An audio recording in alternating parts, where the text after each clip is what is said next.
One question. That's all it took for Jasmine Crockett to turn a courtroom into a spectacle, and for Judge Kavanaugh's case to crumble in front of stunned onlookers. At first, the chamber hummed with the steady rhythm of procedure, a place where power moved like clockwork, predictable and untouchable. Kavanaugh leaned back in his chair, every gesture radiating certainty, the weight of his position stitched into his posture. His eyes carried the quiet arrogance of someone convinced the outcome had already been written. But then, silence, a silence thick enough to bend the air. Crockett rose with a composure that carried more weight than a shout. Her voice didn't boom, it cut, clean and deliberate. A scalpel finding its mark. She asked a question, sharp, precise, impossible to sidestep. And in that instant, the atmosphere shifted. It was as if the walls themselves inhaled, waiting for his response. What could unravel years of power in a matter of seconds? What kind of question makes the mighty falter? The room watched Kavanaugh's confidence tremble, a barely perceptible hesitation cracking his polished facade.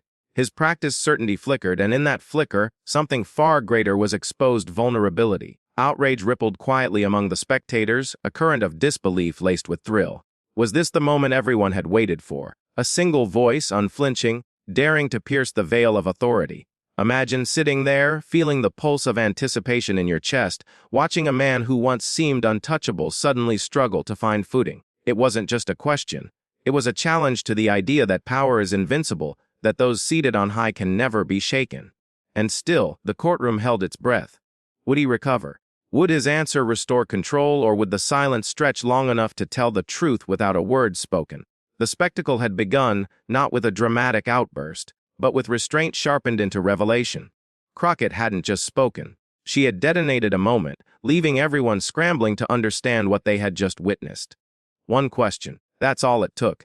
And if this was the beginning, the real shock was yet to come. The case wasn't just another docket line buried in legal minutiae. It was a national stage, a collision point where law, politics, and raw emotion converged. Every headline leading up to that day pulsed with tension. Commentators framed it as a test of credibility, a mirror reflecting how much trust the public still placed in institutions that claimed to stand above the fray. Inside the courtroom, every gaze, every shuffle of paper, carried weight far beyond those four walls. This wasn't about a single ruling. It was about who held the right to define truth in America. Into this charged arena stepped Jasmine Crockett. For months, she had been underestimated, dismissed by critics who labeled her too fiery, too unpolished, too unwilling to bow to tradition.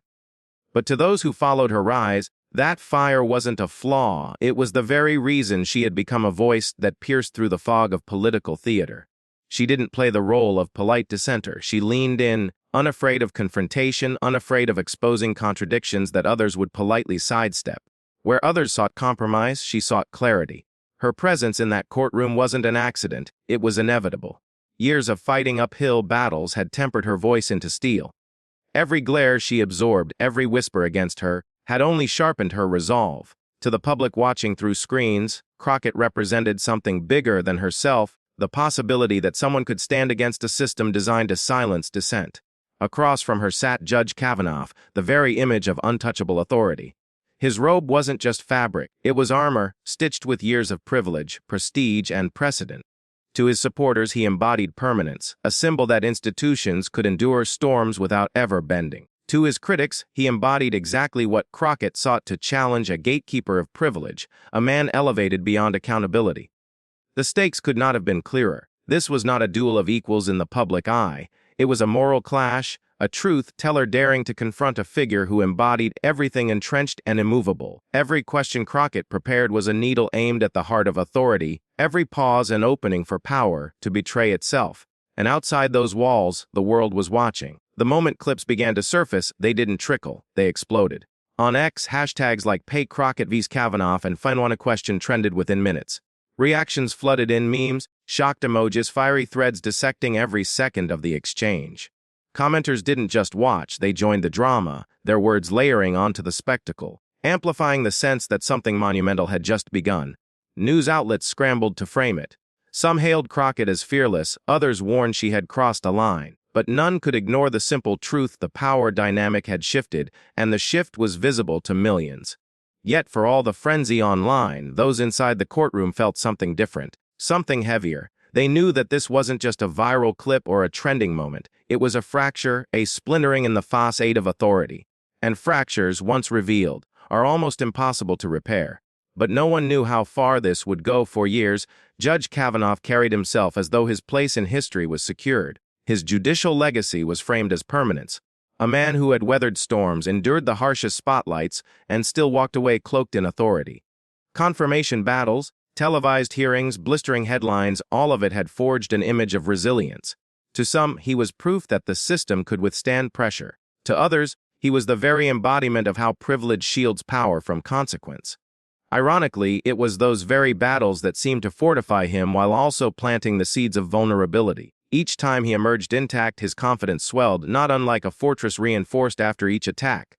Yet behind the walls, cracks formed. Overconfidence breeds blindness. When you believe you've already survived the worst, you stop seeing the subtle threats, the precise moments where one question can undo the illusion of invincibility. Kavanaugh entered the courtroom that day with the same aura he had carried for years, chin high, voice steady, the unspoken message that he had seen it all, endured it all, and triumphed. His demeanor told the story of a man convinced no inquiry could surprise him, no adversary could land a blow deep enough to matter. But permanence is fragile when it depends on perception. The same legacy that made him untouchable also made him complacent. His guard was calibrated for loud attacks, not surgical strikes. His posture spoke of arrogance disguised as certainty, his expressions too quick to dismiss, his tone too rehearsed to bend. And that is why Crockett's ambush mattered. He wasn't prepared for her precision. He never imagined that the smallest opening, a single question, could collapse the weight of his carefully constructed permanence. Jasmine Crockett did not walk into that courtroom draped in the armor of privilege. She carried scars instead, the kind earned from battles most never saw, nights spent sharpening arguments while others dismissed her as too loud, too brash, too unwilling to play by the polite rules of power. To the establishment, she was an underdog, a disruptor whose passion was mistaken for recklessness. But for those watching from the outside, those who felt silenced or overlooked, she was something else entirely. A warrior who fought with their anger in her chest and their hope in her stride. Her backstory was not of ease but of resistance. In legislative halls where compromise often meant surrender, she had carved a name as someone who would not bend simply to appease the comfortable. Every underestimation became fuel, every smirk from an elite opponent became another stone in the foundation of her resilience. She was not trained in deference. She was trained in fire, and that fire was visible. In her eyes was the clarity of someone who had been dismissed too many times to allow another slight to pass. Her voice carried the rhythm of truth pressed against resistance, the cadence of a fighter who spoke not just for herself, but for anyone who ever felt small beneath the weight of institutions. The audience rooted for her because she embodied their frustration. She was not perfect, not polished, not safe, and that made her real. She carried the audacity to say what others would only whisper, the strength to challenge the untouchable. Her preparation wasn't just thorough, it was lethal. The courtroom was never meant to feel like a battlefield, yet that day, the air throbbed with the unmistakable charge of combat. Every word exchanged carried the weight of blows, every pause was a shield raised, every glance a strike of intimidation. What had begun as a procedure was transforming into a spectacle, and the spectators could feel it building like a storm tightening its grip on the sky. Crockett stood at the center of it, poised yet unflinching. She knew the terrain she walked on was uneven. This was not a neutral stage. The courtroom itself leaned toward the familiar comforts of hierarchy, a space where deference to the robe was expected and challengers were often cut down with cold precision. But Crockett did not come to defer. She came to test the limits. Her questions sliced into the air, each one angled to expose, not to flatter. Kavanaugh at first parried with rehearsed ease, polished legalese, a steady tone meant to dismiss her as another voice in a long line of critics. Yet Crockett did not waver. Each time he leaned on formality, she pressed harder with clarity. Each time he buried truth beneath jargon, she dragged it back into daylight. The exchanges grew sharper. At moments, it was as though the two of them were dueling in full view, the audience holding its breath as steel met steel. Kavanaugh leaned on authority, his tone clipped, his words designed to reassert control. Crockett leaned on truth, her voice steady, her precision undeniable. She was not loud, but she was relentless. And relentlessness has a way of bending even the most immovable stone. But there was more than one battle unfolding. Crockett wasn't just challenging Kavanaugh, she was pushing against the invisible weight of bias woven into the very room. Every raised eyebrow, every subtle shift in posture from the bench, carried an unspoken message: this is his arena, not yours. Still, she refused to shrink. If anything, the resistance only sharpened her edge. The tension climbed higher with every exchange. Observers shifted in their seats. Some scribbled notes furiously, others simply stared, caught between disbelief and exhilaration. Crockett wasn't supposed to hold her ground like this, not against someone cloaked in the authority of permanence. Yet with each volley, she not only held, she advanced. Her persistence began to show its effect. Kavanaugh's answers, once smooth, started to fray. A pause here, a tightened jaw there, the faintest hesitation before a rebuttal. The cracks were small, but in the silence between words, they spoke volumes. To the audience watching beyond the courtroom, those glued to live streams, those scrolling through early clips on social media, it felt electric. They weren't just witnessing testimony, they were witnessing a confrontation that broke the script of inevitability. Hashtags formed in real time, reactions poured out, the moment already echoing far beyond the chamber's walls. Still, inside, the storm continued to tighten. Crockett's fire had not burned out, it was only gaining heat. She was measured, controlled, but her precision grew bolder. With every carefully chosen phrase, she set traps, pushing him closer to the edge of contradiction. She did not hurry, she let silence work in her favor, let the weight of expectation hang heavy in the room before striking again. By now, even those who doubted her at the start felt the shift. The underdog no longer looked like she was fighting uphill. She looked like she was steering the climb, forcing the man who had seemed immovable to recalibrate, to defend, to stumble ever so slightly. The storm was at its peak, the thunder rumbling just beneath the surface. And then, just as the courtroom leaned into the rhythm of clash and counter, Crockett drew a breath that seemed to still the entire room. This was not another volley. It was the pause before impact, the inhale before detonation. But then came the question nobody expected. It began with a pause. Not a stumble, not a hesitation of uncertainty, but a deliberate pause, the kind that commands silence without raising a hand. Jasmine Crockett stood there, her notes resting quietly on the desk, her eyes fixed not on the paper but on the man across from her. The courtroom felt suspended in that breathless moment, as though time itself had been summoned to wait. She leaned slightly forward, her voice low but edged with clarity, each syllable shaped like a blade. "Judge Kavanaugh," she said, her tone steady, unshaken, "if your decisions truly rest on impartial principle, then why do your rulings so often align with the very interests you claim no allegiance to?" The question seemed almost ordinary when spoken aloud, yet its weight was seismic.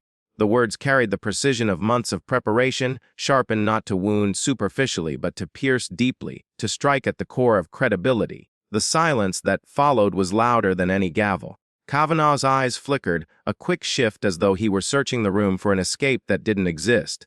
He adjusted his posture, cleared his throat, but no words came at first. His lips parted slightly, then closed again, the briefest falter betraying the image of control he had cultivated for years. Spectators caught it instantly. The subtle tremor in his pause became thunder in their perception.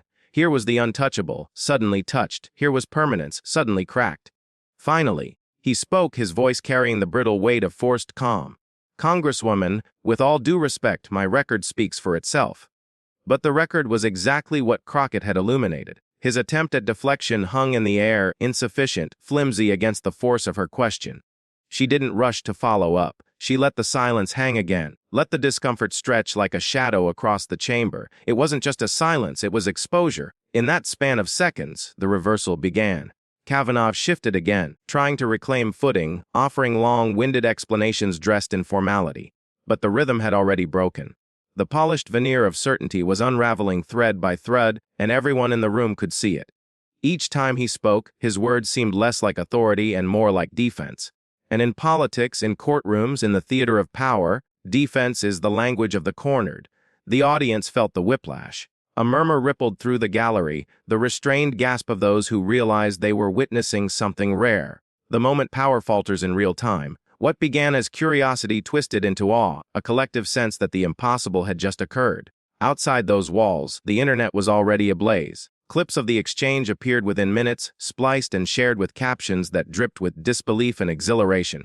Hashtags exploded on a question, for Crockett checkmate. Fast shaken not stirred. Memes appeared in real time, screenshots of Kavanaugh's frozen expression, split screens with Crockett's steady gaze captioned. The look that ended it all. Comment threads lit up with a mixture of humor and awe. Did she just end him with one line? That silence was louder than any argument. This is history. Remember where you were when you saw this clip. But back in the courtroom, The storm raged on in silence and in speech. Kavanaugh, grasping for his footing, tried to regain the rhythm of control, but his answers now sounded rehearsed in contrast to Crockett's raw clarity. He leaned on precedent, on technicalities, on the very armor of legal tradition. Yet the more he spoke, the more apparent it became that her question had pierced a wound too deep to conceal. Crockett did not press immediately. She stood still, her gaze unwavering, as if her silence itself was testimony. She understood what many fail to recognize: sometimes the greatest weapon is not another question, but the absence of one. It allowed his unraveling to continue, visible, undeniable. And when she did speak again, it was with a calmness that cut sharper than anger. "If your record speaks for itself," she said softly, "then why is the nation reading something entirely different?" Gasps. Not dramatic shouts, not chaos, but the collective intake of air from those who felt the walls shift around them. It was no longer about one case, one ruling, one courtroom. It was about the narrative of power. Who shapes it, who holds it, and who dares to challenge it? Kavanaugh's response faltered again, his words tripping over themselves, straining to dismiss without addressing. And in that falter, the collapse became visible. For the first time, the imbalance tilted. Crockett was no longer the challenger pressing against stone walls, she was the force toppling them. Kavanaugh, the man once armored in authority, now looked like he was scrambling to hold together fragments of a story that no longer convinced anyone in the room. The emotional reversal was complete. The audience felt vindicated. Their frustration, their doubts, their long, simmering suspicion that the powerful were insulated beyond accountability. All of it found release in one moment, one question. Crockett had not simply asked, she had revealed. And as the courtroom slowly exhaled, the realization settled in: this was no ordinary exchange. This was spectacle, rupture, revelation. It was the unraveling of a man who once believed he could never be shaken, undone not by fury or chaos, but by a single, unflinching voice. The internet mirrored the awe. Late-night hosts teased the clip, comedians re-enacted the silence, analysts dissected every frame. A freeze frame of Kavanaugh's expression became the week's defining image, reappearing across timelines with captions like, "One, the truth hits harder than the gavel." Crockett, meanwhile, stood steady, neither triumphant nor theatrical. She didn't need to celebrate. The power of her question lingered in the room, echoed online, burned into memory. And in that echo was the reversal. The realization that sometimes the most devastating weapon is not a storm of words, but the precision of one. The silence that followed Crockett's question did not end in that courtroom. It spilled outward, reverberating through television screens, live streams, and endless social media feeds. What had begun as a legal proceeding now stood as something far larger, a moral confrontation, a symbolic battle between authority long insulated from challenge and the raw demand for accountability. Kavanaugh's falter was more than personal embarrassment. It was a rupture in the carefully polished myth of untouchable authority. For years, he had embodied the permanence of the institution, robed in black, perched above, cloaked in the deference of tradition. But when his words cracked, the robe did not shield him. The illusion wavered, and suddenly the institution itself appeared vulnerable. The hypocrisy lay bare. Authority, we are told, is grounded in impartial judgment, in the even hand of reason. Yet here stood a judge, one of the highest in the land, unable to reconcile principle with practice when faced with a direct, unflinching challenge. Crockett's question had forced into daylight what many had whispered, that decisions are not always born of fairness, but of allegiance, bias, and preservation of power. And so the fallout was not confined to him alone. It spread into the bloodstream of public trust. For those who had long suspected corruption cloaked as respectability, this moment confirmed their doubts. For others, who had placed their faith in the permanence of institutions, the moment seeded unease. Certainty gave way to doubt, reverence shifted toward scrutiny. The political stakes became undeniable. Commentators framed the exchange as more than a courtroom drama. It was a referendum on accountability itself. If a single, piercing question could unravel the composure of one of the nation's most powerful judges, what did that say about the strength of the system designed to protect truth? Was it resilient, or was it brittle, propped up by performance until someone dared to question it aloud? Crockett's role in this fallout was transformative. No longer just the underdog warrior, she had become the vessel of collective outrage, a mirror in which the public saw both their anger and their possibility. She was not merely confronting a judge, she was confronting the culture of untouchability that shielded those in power from consequence. Her defiance became emblematic of a broader truth, that accountability only exists when someone demands it. In living rooms and coffee shops, the debate flared. Was this the spark of something larger, or just a flash of spectacle? Could a single exchange shift the balance of trust in institutions that had long seemed unshakable? For those who cheered her, the answer was already clear. She had not only asked the forbidden question, she had made it impossible to ignore. The emotional journey mirrored the clash itself. Outrage at the imbalance of power transformed into awe at its sudden collapse. What seemed immovable now looked fragile. What felt inevitable now seemed uncertain. That shift, from anger to awe, from certainty to doubt, was the true fallout, the hidden aftershock that rippled long after the gavel fell. And as the story spread, one realization lingered. This was not the end of a confrontation. It was the beginning of a reckoning. When the dust settled, it became clear that what had unfolded was not simply a courtroom skirmish. It was a cultural marker, a crack in the facade of inevitability, a moment when one voice refused to bow and in doing so, reshaped the story for everyone watching. Jasmine Crockett's role was no longer confined to a fiery cross-examination. It was bigger, broader, emblematic. She had become the vessel for a public hunger that too often goes unanswered. The demand for accountability in places where it has long been absent. This wasn't just her win, it was a win shared by everyone who had ever felt that institutions were untouchable, that the powerful lived behind a wall too thick to pierce. Her voice became the echo of countless others who had whispered the same frustrations, but never had the platform, the courage, or the chance to say them aloud. In that moment, Crockett transformed from advocate to symbol. She was proof that the system, for all its heavy armor and ritual, was not beyond question, and not beyond fracture. What lingered after was hope, fragile but undeniable. Viewers replayed the clip not only for the thrill of the takedown, but for the reassurance it carried. Authority could stumble. Power could be confronted. Even the figures elevated as permanent could be unsettled by truth delivered with precision and courage. It was a reminder that the gulf between the governed and the governors is not as unbridgeable as it seems. In the aftermath, conversations shifted. Teachers referenced it in classrooms. Activists used it as a rallying cry. Ordinary people carried the story into dinner table debates. The narrative extended far beyond political circles. It reached into the collective consciousness as a parable of resistance, of audacity, of possibility. And perhaps that is the most enduring legacy of Crockett's question, the empowerment it left in its wake. If one person underestimated and dismissed by elites could stand her ground and shake the foundations of power, then others could too. It was not naive a hope. It was actionable, practical, sharpened by the proof that even the most daunting structures are not immune to pressure. Crockett may have been the one in the courtroom, but the resonance was shared. The audience did not leave as mere spectators, they left as participants, inheritors of the same courage that had unfolded before them. Her victory became their invitation. The system isn't untouchable. The robe is not a shield from truth, and when accountability speaks with clarity, even silence cannot contain its echo. And so, the story circles back to its sharpest point: one question. That's all it took. Not a storm of evidence, not a cascade of witnesses. Just one well-placed question from Jasmine Crockett. His case didn't just weaken, it fell apart, unraveling in plain sight before a stunned courtroom and a nation that couldn't look away. The echoes haven't stopped. Online, the reaction was instant, unfiltered, electric.